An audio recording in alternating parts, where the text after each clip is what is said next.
คนมาถามตุลุงว่าธรรมคุณ6มีอะไรบ้าง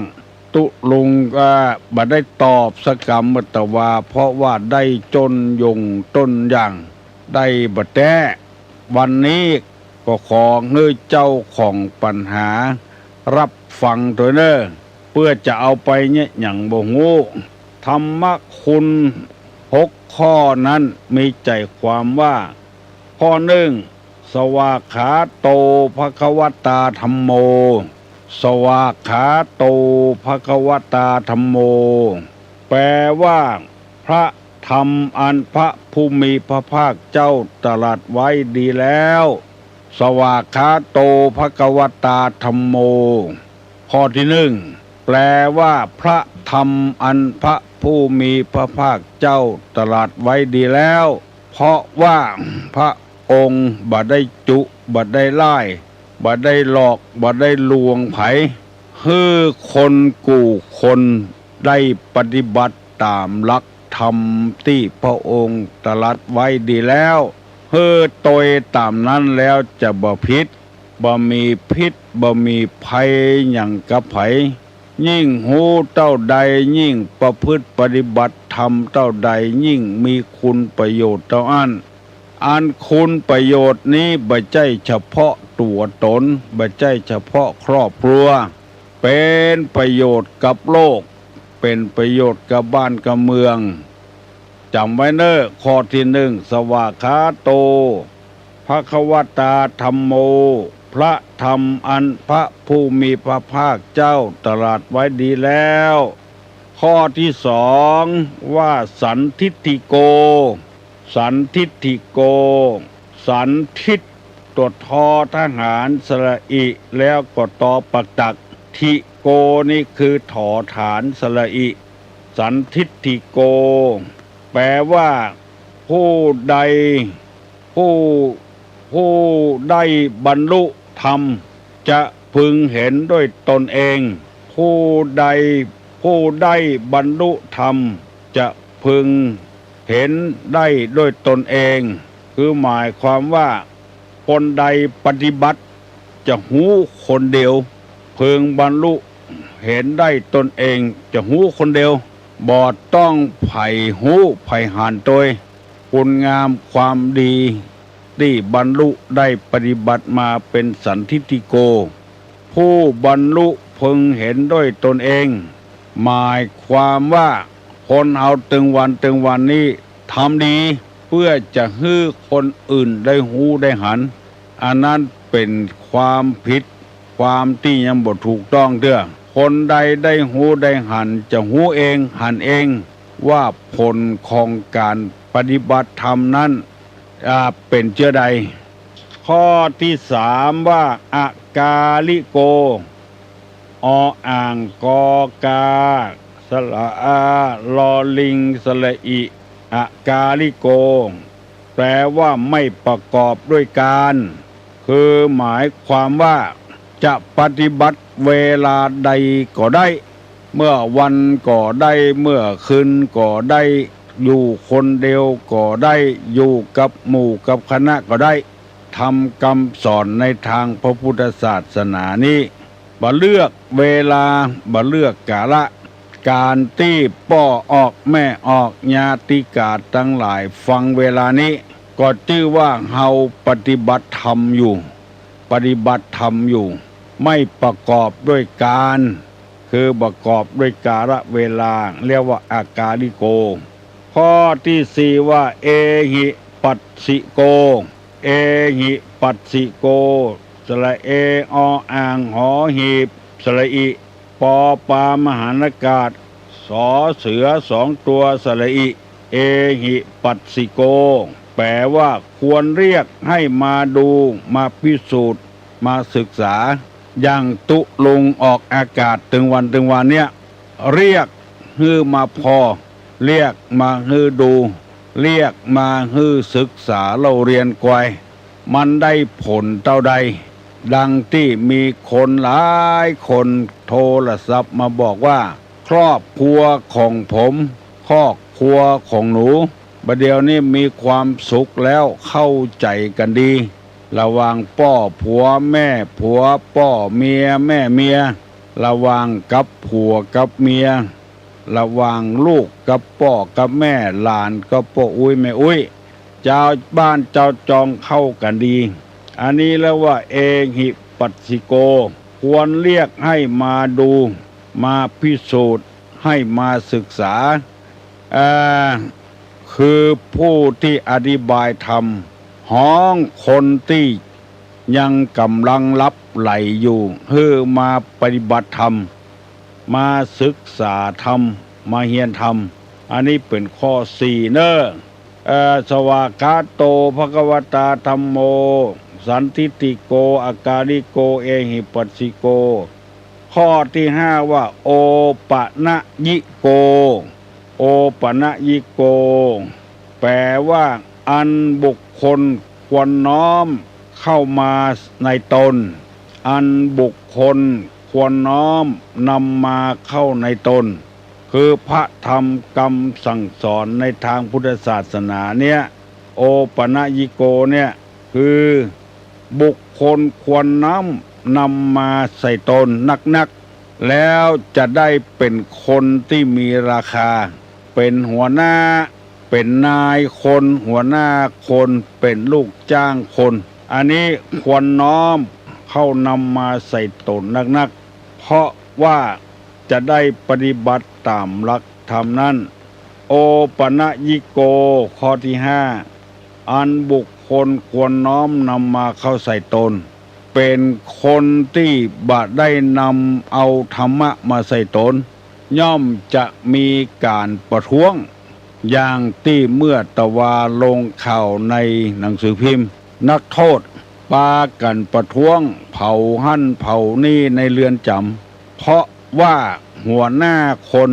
ที่กำกระบองนั้นบ่มีคุณธรรมข่มเหงกันล้ำไปข่มเหงน้ำจิตน้ำใจกันล้ำไปเมื่อทนบ่ได้แก่เหลืองแห้งย่อมจะมีปฏิกิริยาเกิดขึ้นเพราะฉะนั้นในธรรมข้อนี้ว่าโอปะนะยิโกบุคคลควรน้อมนำมาเข้าใส่ตนนักเป็นพ่อเป็นแม่เป็นผัวเป็นเมียควรน้อมนำมานัก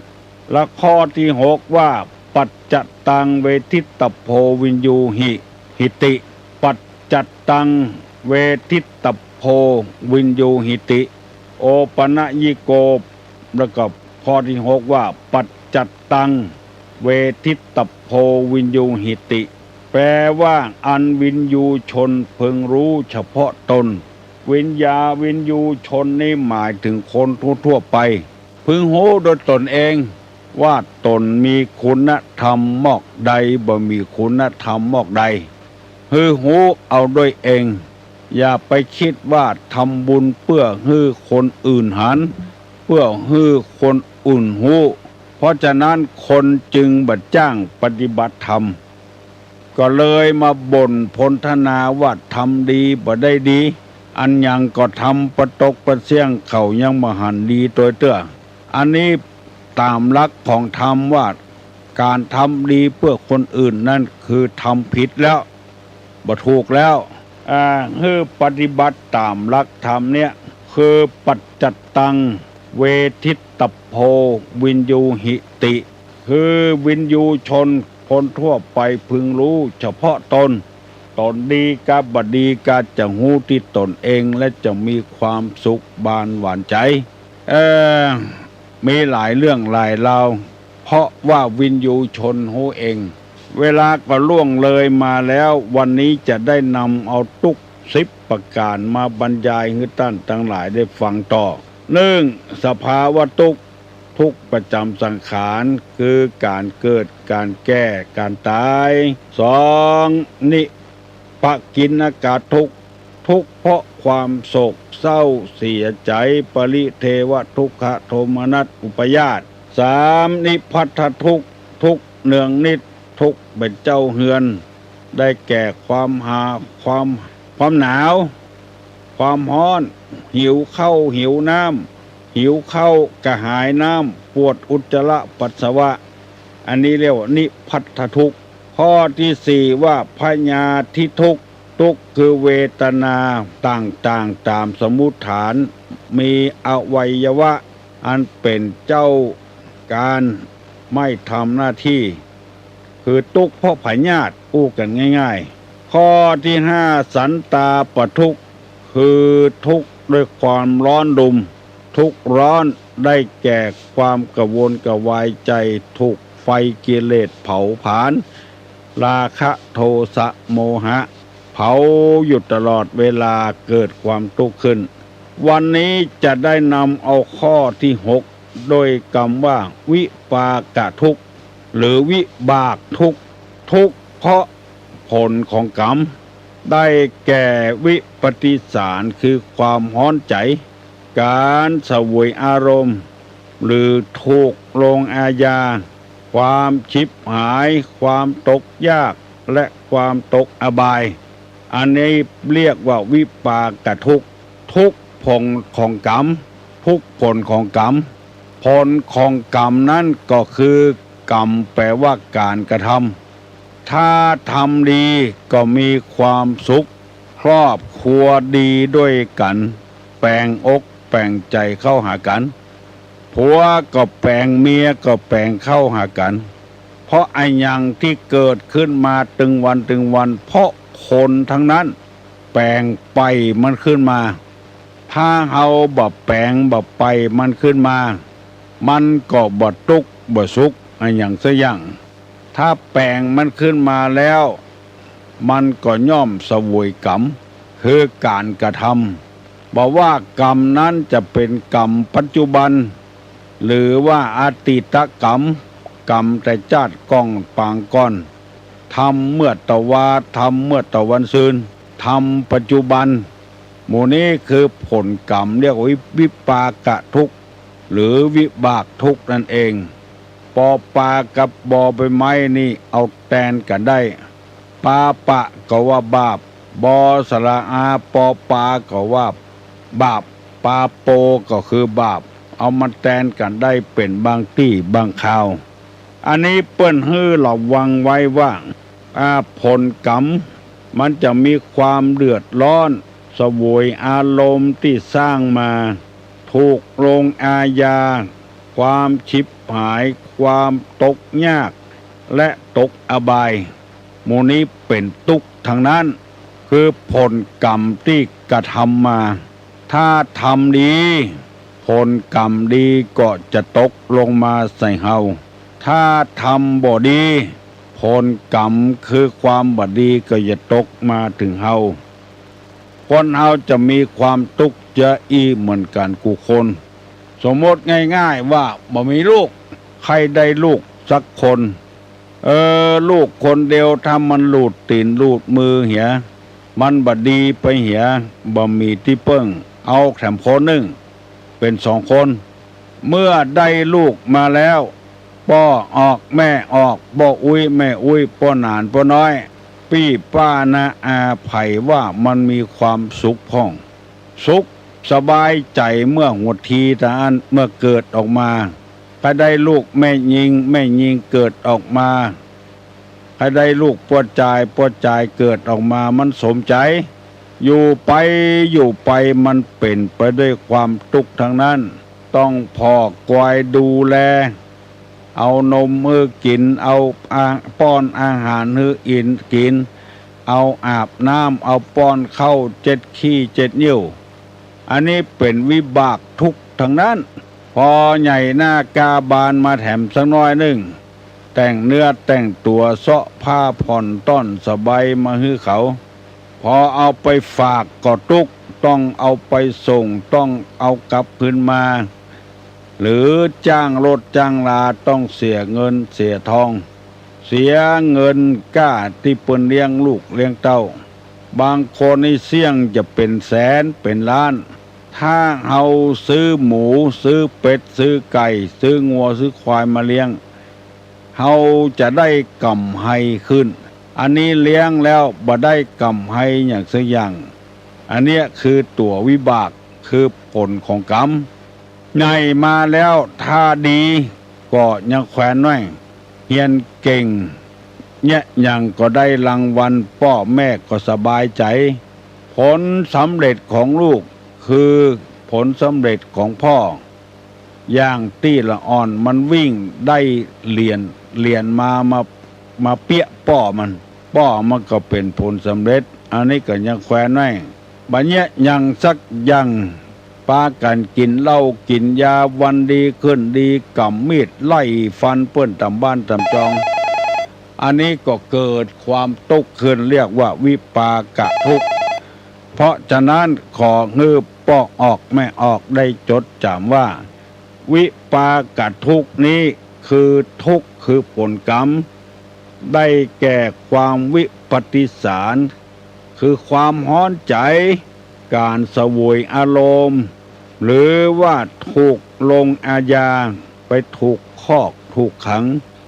หรือว่าทำที่บ่ถูกในที่สุดมาก็เกิดความเดือดร้อนคือความฉิบหายความตกยากและความตกอบายอันนี้เป็นผลวิบากทั้งนั้นเปิ้นเนี่ยการบัญญัติการโดยเปิ้นอันนี้ก็เป็นวิบากกรรมเจือใดเจือหนึ่ง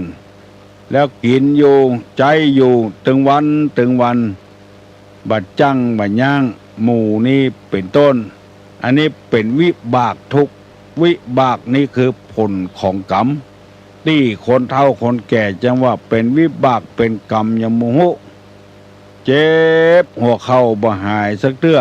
มันบ่หายเพราะว่าเฮาใจมันนักลำไปใจเมื่อน้อยๆมาแล้วเมื่อหัดเดินแล้วจนพออายุขึ้นมาแล้วก็จนเฒ่าจนแก่ข้อไขข้อมันหมด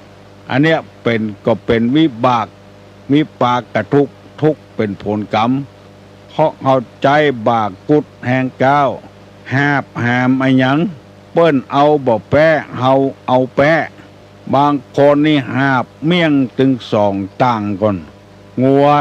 เมี่ยงหลุดออกหลังงัวหาบเมี่ยงไล่โดยโกนงัวคือเฮาใจมันนัก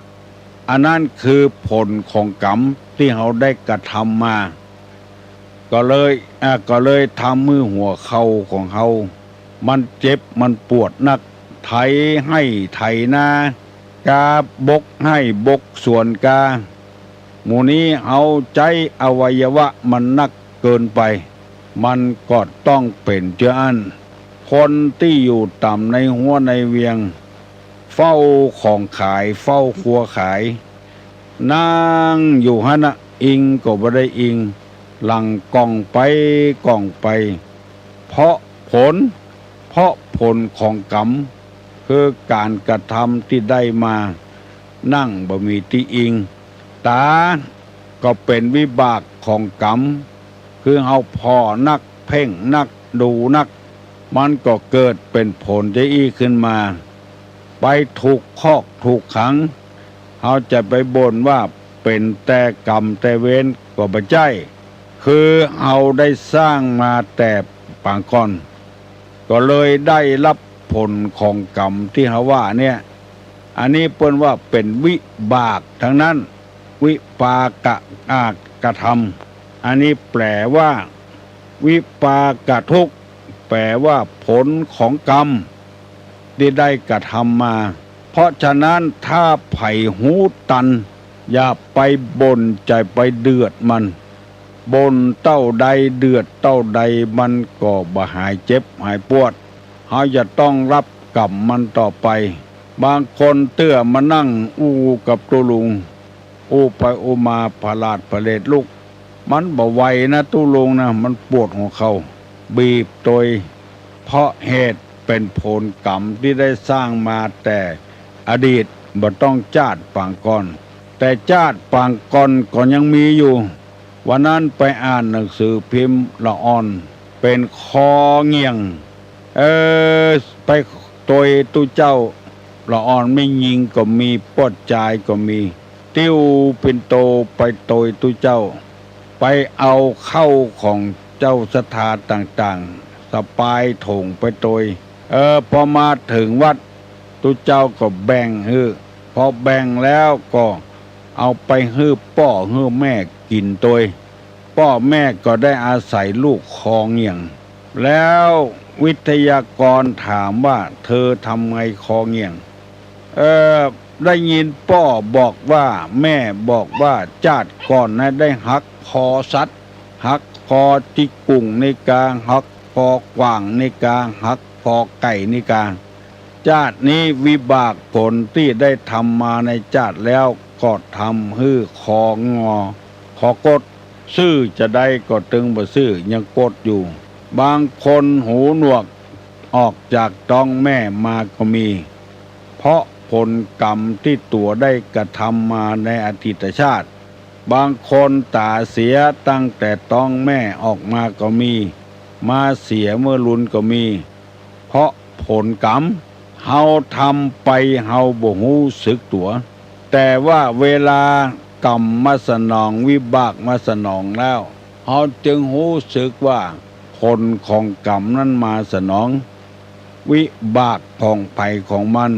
ผลกรรมของภัยของมันเปิ้นอยู่ดีๆกันตัวไปอยู่ในคอกในเรือนจำเพราะว่าวิบากกรรมผลกรรมมาสร้างมาถ้าเฮาอยู่ดีๆบ่เป็นหยังมันก็บ่มีปัญหา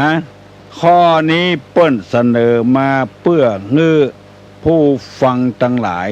บอกว่าเป็นตุเจ้าพนายปลดจ่ายไม่ยิงจะเป็นพ่อค้านายขายเป็นคนทำให้ทำสวนเป็นหัวหน้าคนเป็นเพื่อทหารตำรวจหัวหน้าคนเป็นนายของคนพยายามอย่าไปสร้างกรรมที่บดีไว้มันจะมาสนองตัวเก่าโมลูนถ้าสนองแล้วเฮาจะเถียงมันบ่ได้บางคนก็น่าสงสารน่าอินดูเอาไปตัดไปบันก่ออย่างนั้นน่ะจะให้มันเตียวดีเหมือนเก่ามันก็บ่ได้พอจะบรรเทาไปได้อาจจะไปหักคอเขียดคองู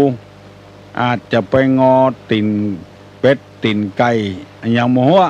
เกิดมาชาตินี้ผลกรรมผลวิบากได้สร้างมาแล้วจึงสนองคนใดที่ยังมีอาการ32ครบบริบูรณ์ก็นับว่าเป็นโจกของเฮาเมื่อโจกมาถึงเจืออี้แล้วเฮาควรกระทำบำเพ็ญต่อสิ่งที่มีสาระมีประโยชน์คือหนึ่งตั้งร่างกายก็ไปบะใบเบียดเบียนคนอื่นสัตว์อื่นไล่ตุบปุบตีไล่ฆ่าไล่แตงไปลักไปจกไปเล่นจู้สู่ผัวเปิ้นเมียเปิ้นเพราะว่าเฮาดีแล้วมีอวัยวะครบบริบูรณ์แล้วจะไปสร้างกรรมสร้างเวรไว้บางเตื้อเฮาก็น่าเสียใจลูกสาวเกิดมายังบัดตันอย่างเตื้อโดนเปิ้นข่มขืนเนี่ยแล้วหมดอนาคตของลูกสาวเพราะอะหยังเพราะในชาติก่อนเฮาบ่ฮู้เฮาอาจจะไปข่มขืนเปิ้นก็ได้เนี่ยมาสนองตัวเก่าเมื่อรุนลูกเกิดมาเป็นปากบิดปากเบี้ยวเฮาก็บ่ฮู้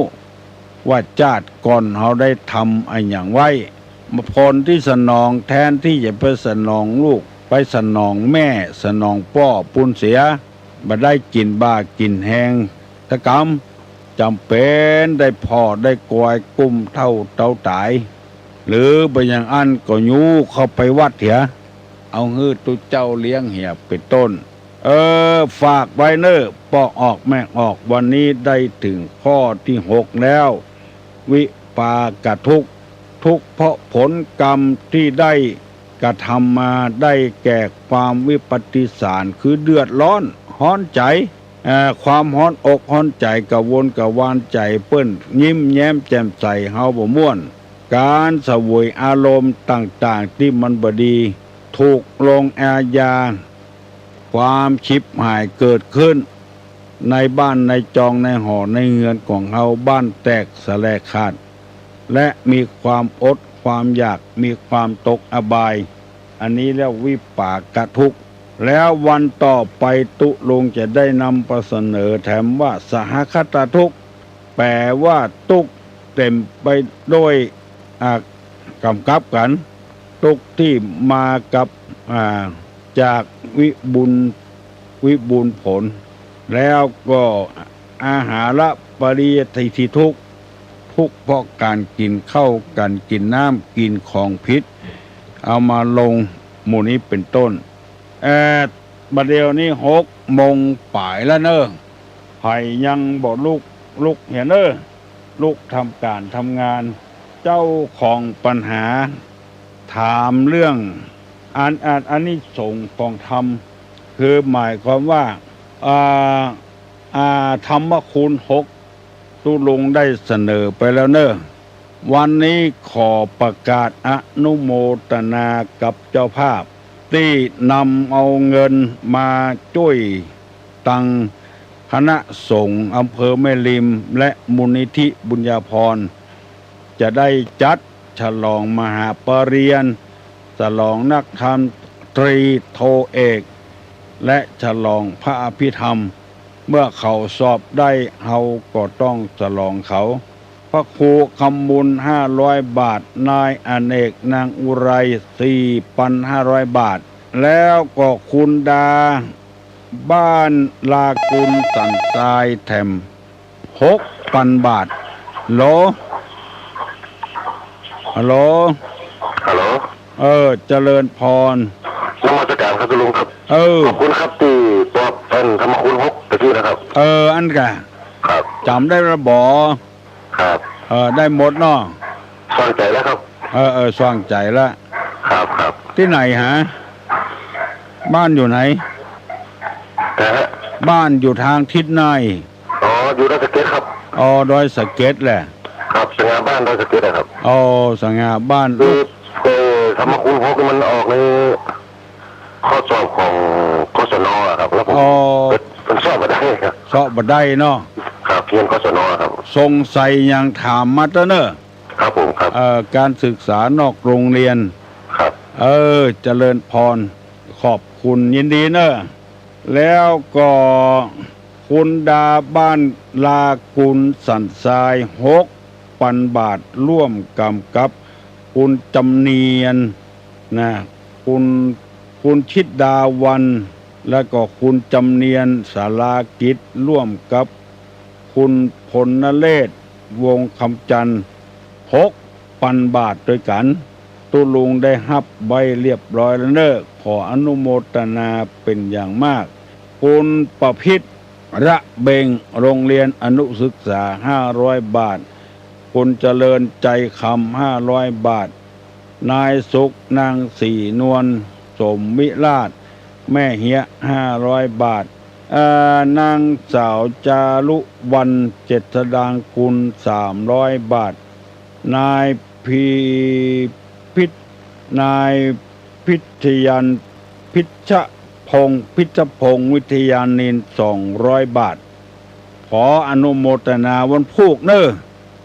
ไผ่มีเจตนาจะมาห่วมมาหามกับคณะสงฆ์อำเภอแม่ริมมีเจ้าคณะอำเภอเป็นประธานวันพุกนี้จะมีเจ้าคณะจังหวัดมาเป็นประธานเจ้าคุณเทพบรสิทธาจารย์เจ้าคุณราชเขมากรจะมาเป็นให้กำลังใจวันพุกนี้แล้วก็ด็อกเตอร์สวัยก็มีหลวงพ่อท่านเจ้าคุณสิงหวิจัยเลขาจังหวัดก็มีท่านมหาวิษณุก็มีมีหลายองค์ด้วยกันในจังหวัดเชียงใหม่เปิ้นมาเป็นสักขีพยานโดยเปิ้นจะได้มาอนุโมทนาโดยสำหรับปออกไม่ออกที่จะมาช่วยมากำมาจูก็เจอเนอะส่งเสริมละอ่อนมีกำลังใจได้เรียนหนังสือฮัลโหลก็ไว้จะถามปัญหาก็ในทางพระพุทธศาสนานี้ได้กล่าวไว้ว่าอนันตริยกรรม5มาตุฆาตฆ่าแม่ปิตุฆาตฆ่าพ่ออรหันตฆาตฆ่าพระอรหันต์โดยตุกบาททำร้ายผู้ติดเอาโจรถึงพระโลหิตพ่อขึ้นไปสังฆเพศทำให้สงฆ์แตกแยกจากกันเป็นกรรมนักที่สุดอยากถามว่าเวลาตายไปแล้ว เปิ้นแห้มาอย่างพ่องที่มันคือไปเกิดเนี่ยครับที่ว่าอนันตริยกรรมเนี่ยครับ ครับคุณลุงครับเอาไผ่ตอบได้ตอบมาเนอะถามปัญหาที่วิทยุนี่นะจะไปถามยาวเปิ้นฟังแล้วมันคือเกิดอันเตอะไผ่ก็ไข้อู้ตัวตุลุงอนันตริยกรรมห้ามไอ้อย่างพ่องไผ่ได้ตอบมาเนอะ ฮัลโหล อาจารย์ ไปสาครับผม ห้ามสวรรค์ห้ามนิพพานนะกะ ห้ามสวรรค์ห้ามนิพพานถูกต้องแล้วเนอะอาจารย์โตเนาะ ครับผม แม่แตง ครับ ถ้ามีปัญหาก็ มีครับ อันหลวงพ่อตะวาผมขอตอกย้ำจำอันตะวาแห่งกรรมเนาะว่ากิเลสตัวกิตวานะที่เป็นอันสัตว์ต่ออันคนเฮานะที่หลวงพ่อตอบว่าลบพระโทสะโมหะนะ ทุกก็ ครับผมแต่ว่าหลวงพ่อถ้าหากว่าเขาจะญาติอย่างใดอาจจะบ่คือไอเสือตามตัวนี่นะเสือโลภะโทสะโมหะเนี่ยเพื่อคือมันได้มาเขาจะใจธรรมะข้อใดหะหลวงพ่อยินดีเนอะอาจารย์ยินดีเนอะเปิ้นมาปั้มเป่งนะคือบำเพ็ญนะวิธีบำเพ็ญเนี่ยจะห้ามบ่ให้เสือ3 ตัวนี้เข้ามาใกล้เรียกว่าปฏิบัติธรรมนะฝรั่งมันเข้ามาบ้านเฮาเมืองเฮามันมาปฏิบัติธรรมเฮานี่ยังบ่ได้ปฏิบัติเพียงแต่ฟังกันเท่านั้นฮัลโหลนมัสการเจ้าลูกหลานทางต้นเตาต้นม่วงเนอะต้นเป่าต้นม่วงหลานบวงเจ้าเนี่ยวันพุธเนี่ยจะลุงบ่ได้ไปให้มีส่วนช่วยนักธรรมที่จะสำเร็จความสำเร็จของเปิ้นเนี่ยนั่นกะข้าเจ้าจะใช้วิธีไหนที่จะเป็นส่วนหนึ่งที่ช่วยมาในครั้งนี้จะให้โอนผ่านบัญชีก็ว่าจะให้จะได้เจ้าบ่ได้ไปหาเนี่ยส่งไอ้ยังก็เขาว่า40 บาทน่ะเจ้าเนี่ยจะได้น่ะทำเป็นธนาคารก็จะโอนเข้าบัญชีเจ้าได้หรือนี่โอนเข้าบัญชีกบประจำบัญชีเลขอย่างหมูน่าจะได้ห้องที่มันได้บวยนี่เปิ้นว่าส่งไอ้ยังก็ธนาคารก็จับใช่ธนาคารนี่จ้าอยู่นะเจ้าเนี่ยใดเนี่ยเสี่ยง40 บาทเจ้าไอ้ยังก็ส่งอยู่เนี่ยส่งไอ้ยังก็น้องพิสมัยมันฮู้นะตู้ลุงกดประจำเรื่องเงินเรื่องทองนี่บ่เคยจ้ะแม่จะได้ดีกำเดียวถ้าฟังน้องพิสมัยมาบอกน้องจ้ะคุณแทนก็ว่าแม่เนี่ยจะได้ที่วันพุธนี่ยังจะไปเรียนอยู่จ้ะวันนี้ส่งมาเจ้านี่มาค่ำถึงละจ้ะยินดีเนอะเจ้าส่งตั้งไอ้อย่างหุเดี๋ยวพิสมัยมันจะบอกเนอะเจ้าน้องมันบอกกันเนอะคุณแทนก็ว่าเนี่ยจะได้แม่ช่วยกันขอให้มีส่วนมาช่วยตรงนี้พ่ออะไรจ้ะยินดีเนอะจ้ะเจริญพรฮื้อเสือ3 ตัวนี่เข้ามารบกวนจิตใจเฮาฮะลูกหลานที่ต้นเปาต้นม่วงนะส่งออนไลน์ส่งออนไลน์ไปที่ไปรษณีย์ส่งออนไลน์ไปที่ไปรษณีย์เถอะบอกว่าส่งออนไลน์ไปหาพระครูโสพลบุญญาพรวัดโสพนารามตำบลนนแก้วอำเภอแม่ริมจังหวัดเชียงใหม่ก็ถึงละหรือว่าตู้ลุงทองเขาก็หูจักละส่งออนไลน์มาที่ไปรษณีย์อำเภอแม่ริมฮัลโหลครับสาครับฮัลโหลสาครับได้ยินแล้วครับได้ยินครับไปสาตุลุงนะครับขอนมัสการตุลุงไปครับส่งออนไลน์นั่นแหละครับตุลุงครับออนไลน์เนาะครับออนไลน์ครับผมขอถามปัญหาว่าสมถกรรมฐานกับวิปัสสนากรรมฐานนั้นคือสมถะนี่คือการทำจิตทุกอย่างครับแล้วก็วิปัสสนากรรมฐานการทำจิตทุกอย่างนะครับครับแล้วก็ต้องมีคุณธรรมศีลเป็นต้นนะครับอันไปอีกนะครับครับอันเนี้ยที่เฮาจะอู้ประเดี๋ยวเนี่ยคือเฮาบ่ฮู้จักตัวเก่าสมถะแปลว่า อุบายทำมือสงบ วิปัสสนานี่พอที่ใจตัวเก่าอะโหล ฮัลโหล เออ มาสักการครับคุณลุง เจริญพร ที่จากวันปูนนะครับ ละปูนแหละ ครับวันนั้นถามคุณลุงแล้วกันนะเนาะ อันยังฮะ ก็พอดีผมเก็บทำเก่าอ่ะผมมาว่ายิงข้าวแล้วก็กราบไว้เป็นวันนั้นเป็นยังได้ครับ อันยังก็ ทำเก่าเนี่ยทำตัวเมืองเก่า โอ้ทำตัวเมืองเก่าเอาไว้กะ ไว้สาเนาะ ไว้ก็บ้านเป็นยังเนาะ ไว้กับบ้านบ่เป็นหยังเข้าน้ำทำกรรมสอนนู่น ครับครั เอา บ ไว้บ้านนั่นน่ะเพิ่นเอามาไว้ลูกเนาะ ต้นจะเอาไว้ขว้างเนี่ยแล้วผมเก็บมาไว้ โอ้เสียดายมันเนาะ ครับ ดีแล้วเก็บมาไว้หั่นน่ะ ครับ ทำมังสารนังกัจฉามิลูก ครับเป็นยังเนาะคุณลุงเนาะ เออ ฟังคุณลุงเป็นว่าน่ะ ยินดีเนอะ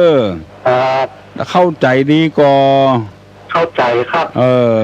ครอบครัวเป็นยังไง ก็อยู่ทุกข์สบาย โอ้ ครับ ดีละ ครับ ให้เข้าใจกันเนาะ ครับ บ่พิษบ่เถียงกันยินดีตัวเนอะ ครับนมัสการนะครับ อนุโมทนาตัวคือคนเฮานี่บ่เข้าใจตัวเก่าการที่เฮาจะไปฆ่าเสือ3ตัวนั้นต้องเข้าใจตัวเก่าวิปัสสนากรรมฐานฝรั่งมันมาปฏิบัติธรรมมันหู้เลยฮัลโหล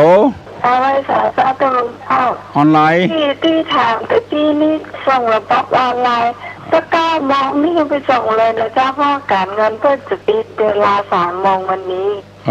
มันถูกก็ห้ามมาได้นะตุลุง แม่นเนาะ ก็ถ้าส่งมาปุ๊บเนี่ยให้โทรมาที่ตัวของตุลุงเลยเนาะว่าส่งมาแล้วแล้วให้ตังว่าไปห้ามเอาเลยจ้าไม่ต้องรอให้ไปซื้อนีมาส่ง เข้าใจแล้ววันนั้นก็เนี่ยอย่างเงี้ยเนอะยินดีเนอะน้องเนอะฝรั่งมันว่าอย่างอี้นะมันมาปฏิบัติธรรมที่ศรีวังทานที่พ่อสมบูรณ์แม่บัวชมได้ไปกึดไปสร้างหนนะมันมาปฏิบัติแล้วมันบอกว่าเป็นโครงการที่ดีเยี่ยมข้าพเจ้ารู้สึกว่าเป็นโชคดีมากที่ได้ศึกษารู้ธรรมพระพุทธศาสนา และการทำสมาธิทุกท่านในโครงการต้อนรับด้วยความอบอุ่นเป็นมิตรอันนี้เป็นฝรั่งมาจากประเทศแคนาดาอันนี้คือเฮาสอนถึงวันนี้เฮาสอนถึงเปลือกสอนถึงแก่นแต่ว่าวิปัสสนานี่สอนกับแก่นอะโหลนมัสการจ้าตุลุง เจริญพร อันนี้โทรมาจากบ้านแม่คือโดยสเก็ตนะเจ้าแม่คือฟังกันเป็นนักนะเจ้าล่ะอันข้าเจ้าอยากถามว่าหน้าที่สมัยน่ะเป็นลูกหลานไทยถ้าอยู่บ้านที่ไหนพิสมัยอยู่บ้านดอนตันตำบลเมืองแก้วอำเภอแม่ริมแล้วก็เป็นหลานตุลุงเนี่ยแล้วเป็นลูกพ่อมันเป็นลูกแม่มันตุลุงนะเป็นละอ่อนที่เก่งเก่งเจ้าพิสมัยนะเก่งเขาว่าเป็นละอ่อนลูกไผ่หลานไทยอยู่บ้านที่ไหนเนี่ยเป็นลูกพ่อมันถูกก็ที่ตุลุงอุปการะกับเรามาอุปการะร้องเปิ้นตึงเข้าหาตุเจ้าเนอะละอ่อนคนนี้นะให้หูอย่างถามติ๊กๆเอาจนได้จนเก่งเจ้าใครได้ละอ่อนอีนักเนาะชมว่าเป็นละอ่อนที่เก่งนะเจ้าขอบคุณนะเจ้าจะไปวัดละเจ้าเจริญพรเปิ้นบอกว่าโอ้เนี่ยมีปัสนาเนี่ยอันนี้เป็นแก่นเป็นสารแต่เป็นที่เสียดายคนไทยเฮาก่ายไปก่ายมาเอากับเปลือกมันถึงวันนี่นะแก่นสารไม่ได้เอาเพราะฉะนั้นที่จะไปกำจัดเสือ3ตัวนี่ก็วิปัสนาเท่าอันคือหูจักตัวเก่าฮัลโหลนมัสการเจ้าให้ถามว่าอย่างน้องเนี่ยฟังวิทยุตุลุงถึงว่าเจ้าอยู่ในโลกเจ้าแล้วตุลุงจะผ่านตอนนี่ยกมือคำเดียวแล้วก็ใกล้จะจบนี่เขาได้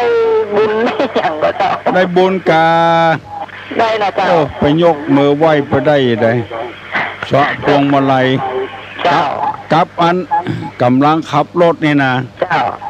ฮับโทรศัพท์มือถือตัวตุลุงบอกไว้ใจใบไว้ใจบอดนะ เตื้อบ่ม่วนกูท้อเจ้าจะฟังตุลุงกูเจ้าเจ้าฟังตัวเจ้ามันยกก็ได้สาระดีเจ้าแล้วก็อย่างเช่นนั่นจะไปตามโฮมซบอย่างนี้ค่ะที่เขาไปปูจาอย่างอย่างแปลงก็เจ้าอย่างก็อย่างเปิ้นแบบมีสตางค์เปิ้นเคยเปิ้นตักมาไปอันนี้อย่างก็ตาโฮมซบอย่างอย่างวัดตั้งวัดเขาไปปูจาอย่างเขามีตังอย่างนี้ได้ก็เจ้าโอ้ได้กะก็ได้โอ้ต่อใดก็ได้ละปูจาละถึงได้ละเจ้าอันได้บุญกันตุลุงจะยกตัวอย่างให้ฟังเนาะเจ้าเปิ้นตาลแล้วเฮาปูจามาตาลแถมนะก็ได้บุญนะเจ้าบ่เป็นหยังคะแนนจะไปลักไปจกของเปิ้นมาตาลเด้อแล้วสังฆทานยังตีเฮาไปวัดนี่เหรอเจ้านะสังฆทานนะอันนั้นก็บ่เป็นหยังเหรอเจ้าบ่เป็นหยังเจ้าอยากแกงโหนะกะเอามาคั่วแถมก็กินได้อยู่โอ้ยินดีเนอะคล่องอกคล่องใจคือคนเฮาบ่ฮู้จักตัวเก่าเมื่อบ่ฮู้จักตัวเก่าเนี่ยเลยคาดโลภะโทสะโมหะบ่ได้ถ้าเฮาเข้าวิปัสสนากรรมฐานแล้วมันจะฮู้เลยฆ่าเสือ3ตัวนี้ได้ฮัลโหลก็ไว้สาถามปัญหาสั้นๆครับลูกบางคนเจ้าหมอทนเจ้าดาพ่อดาแม่จักเป็นกรรมมาอย่างครับไว้สาครับโอ้อนันตเรียกรรมเนอะกรรมนักที่สุดอะเกิดมาได้เป็นคนได้มาด่าพ่อด่าแม่นี่กรรมนักที่สุดอะแถมน้อยมีลูกมีเต้าลูกเต้าก็อย่าด่ามันแถมเเชื่อเตอะคนที่ถูกลูกด่านี่นะจาดเมื่อจาดเนี้ยมาถ้าว่าจาดไหนอะมันเคยด่าพ่อด่าแม่มันพอลูกมีลูกขึ้นมาลูกก็มาด่าพ่อด่าแม่แถมขอฝากลูกฝากหลานไว้เนอะจะไปด่าพ่อด่าแม่เนอะเฮาได้เป็นคนหูดีตาดีมาก็เพราะพ่อเพราะแม่โอ๊ตเอาเหี่ยทนเอาเหี่ยจะไปด่าขึ้นเสียงเป็นหมูเป็นหมาเป็นอีเป็นมึงฮัลโหลไว้สาครับมันมีคนมาถามว่าสำนักวิปัสสนานี้เป็นภาพบวช15 วันก่อนครับมันตึงมีกุฏินะลองไปถามเปิ้นเถอะบัดใจว่านับได้นับบวชนะเปิ้นก็เว้นว่างกับลุงวัดตับโพมีคนมาถามว่าวัดวัดหลานเปิ้นวิปัสสนาอย่างวัดตับโพ15 วันนะครับวัดตับโพนี่ได้เนอะตับโพธารามนะแม่โจ้เนี่ยครับแม่โจอันบวชนี่ก็มีหลายที่ทุดงคสถานล้านนาก็มีวิเวกก็มีเนอะครับผมที่วัดตะโพก็มีจอมตองก็มีเกษตรใหม่แล้วครับเกษตรเกษตรใหม่ก็มีหลายที่ขอบคุณครับขอคือไปเถอะไปวิปัสสนาเถอะเฮาจะได้หูจักตัวเก่าเฮานักขึ้นโอ้หมู่ที่ไปแล้วหูจักตัวเก่าหูจักคุณพ่อคุณแม่เนอะเปิ้นผืออาบน้ำ3 วัน 3 คืนเสื้อผืนเก่ากางเกงผืนเก่าผ้าถุงผืนเก่าเปิ้น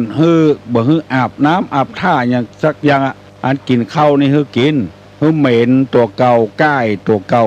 เปิ้นจะได้รู้สึกว่าคุณพ่อคุณแม่บ่ได้อยู่ดีกินดีกับตัวมีเป็นอย่างใดหมู่ที่เข้าวิปัสสนาเนี่ยหมู่นั้นดีหมดกูคนฮู้จักคุณพ่อคุณแม่ฮู้จักไอ้อย่างเนี้ยโลภะโทสะโมหะที่อาจารย์โตถามมาตะเกียเสือ3 ตัวนี้มันตึงอารวาสตลอดเวลาถ้าคนเฮาบ่ได้ปฏิบัติธรรมถ้าปฏิบัติธรรมแล้วมันจะรู้สึกตัวว่าเสือ3 ตัวนี้บ่ได้มาอารวาสความโลภก็จะบ่เกิดขึ้นอย่างเมื่อตะวาในอู้กับป้อกำนันว่าป้อกำนันนี่บ่เดียวนี้เป็นนายกองค์การบริหารส่วนตำบลสันปีเสื้อตะวานี่แปลงขันโตกมาหอมตุลุงเอาตาลตุเจ้าอยู่25หมดเงินไปเกือบ 20,000ยกตาลฮื้อตุลุงจ้อยตุลุงตวยเพิ่นว่าเปลี่ยนกันนอกว่ากูเตื้อนี่ตุลุงนอกเปิ้นนี่หมายความว่าเพิ่นใครได้งัวก็ฮื้อใครได้ควายก็ฮื้อใครได้ธรรมาสก็ไปเซาะฮื้อใครได้หลักกังก็ไปเซาะฮื้ออันเนี้ยนอกเปิ้นหลายเตื้อละโหนี้เปิ้นเหมาสตางค์เปิ้นว่าโอ้เฮาอยู่กับคนร่ำคนรวยเฮาต้องรู้จักตัวเก่า หูจักความทุกข์ความยากแต่ว่าเปิ้นเอามาหอมเสาห้าขันตกเหมาะนะขันตกสินค้าโอท็อปขออนุโมทนากับพวกกำนันและก็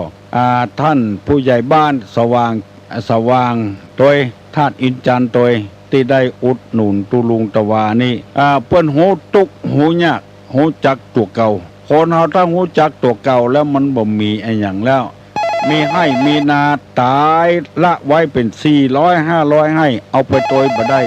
มีกระหมอนขี้ไข่แก่นเดียวเอาไปโตยฮัลโหลนมัสการตุลุงเจ้าโอ้โทรมาได้ก็บอกว่างมันแบบเจ้าตานเปิ้ลว่าอันยังอันสุดไปเห็นแล้วเปิ้นว่าป้ออุ้ยเมียเปิ้นร้อย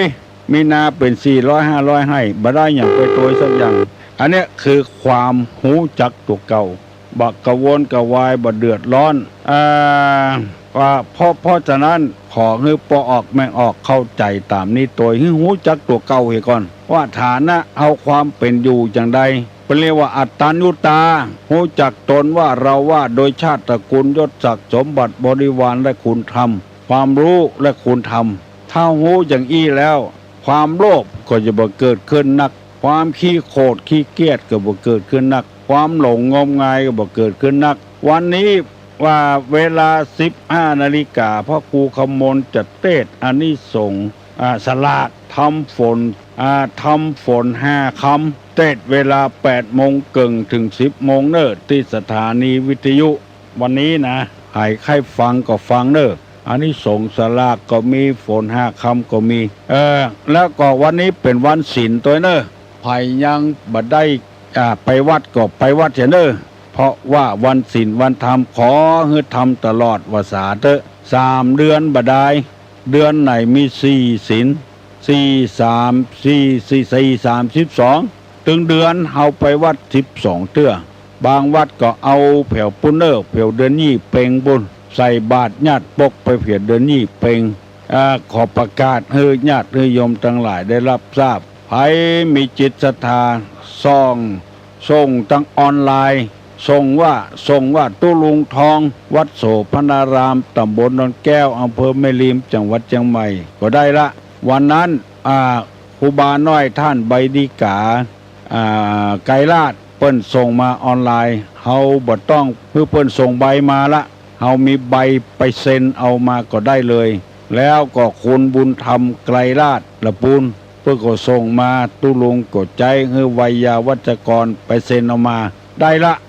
ะส่งมาให้ตุลุงส่งพ่องบ่ส่งพ่องก็บ่เป็นอย่างเด้อบ่เป็นอย่างยกมือ10 นิ้วอนุโมทนาส่วนบุญบ่ใจกับตุลุงตนเดียวตุเจ้าตึงอำเภอแม่ริมเพิ่นจะได้มาวันนี้วันศีลวันธรรมเด้อฮัลโหลตุลุงแหละวันธรรมประกาศนะตุลุงได้ฮับแล้วเด้อได้ฮับแล้วเด้อนามสกุลใช้กาดเด้อตุลุงใช้กาดบ่ใจไกรลาดเนาะนามสกุลใช้กาดขอโทษเด้อใส่ไกรลาดติ๊กๆอ่ะไกรกาดครับแล้วเนาะธนาตุครับนามสกุลใช้กาดเอาละเนอยกมือไหว้เนอตุลุงจะปั่นปอนแล้วอายุวัฒโกธนวัฒโกศิริวัฒโกญัสสะวัฒโกพละวัฒโกวันนะวัฒโกสุขวัฒโกโหตุสัพพตาทุกขโลคาพยาเวลาโสกาจตุจุปัตตวาอเนกาอันตรายาปิบินัสสตุจเตจสาใจญสิทธิตนังลาพังโสถีภกัญญังสุขังพลังสิริอายุจวันโนจะโพคังวุธิจยะสวาสตาวาสาจะอายุจจีวสิทธิภวันตุเตวุธาปจายิโนจตารโลธรรมาวัฏันติอายุวันโนสุขังพลัง